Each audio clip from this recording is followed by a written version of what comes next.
Well, city officials call it a spring milestone, pothole season, and crews were out for 24 hours trying to fill as many of these as they can. Once the snows kind of recede, where we really try to get the crews out doing as much pothole repair. The shovels were out Saturday morning on Rosemount Avenue near Dufferin and St. Clair as crews scoop up asphalt and rake it into the cracked spaces on the road.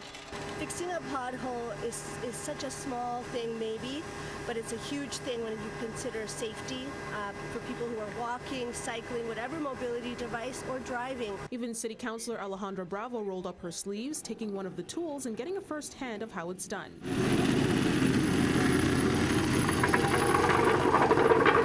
Tamping it down before smoothing it out. This is the repeated process for about 235 staff who are working to repair these road hazards across the city. We have 73 crews out there today. Normally on a pothole blitz, we have about 50 crews. By this time last year, over 70,000 potholes were filled, but officials say last year was not the norm.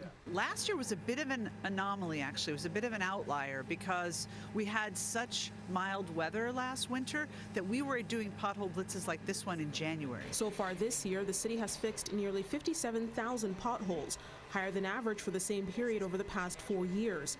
Over 22,000 were filled this month alone. But drivers we spoke with say it hasn't been a smooth ride. Yeah, it's been pretty bad, to be honest. I hit a pothole every 10-15 minutes. I actually blew a tire and broke a rim.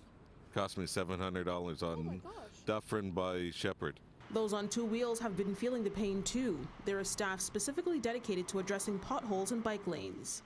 Sometimes you just end up into a pothole and there are cars actually driving very fast on your left side. And it's dangerous. If you've been seeing more mini pits on the roads this year, there's a reason. A really cold winter plus patches of warm weather equals the perfect recipe for a pothole. What happens is the cold temperatures cause the snow and the ice, of course, and then when it melts a little bit, the water gets into the road, and then when it freezes again, it creates that pressure and it pops the pothole. Outside of repair blitzes, city crews say they try to ensure that repairs are also prioritized in historically underserved communities. Residents are encouraged to report a pothole by calling 311 or via the Toronto 311 mobile app or online. In Toronto, Afua Baah, City News.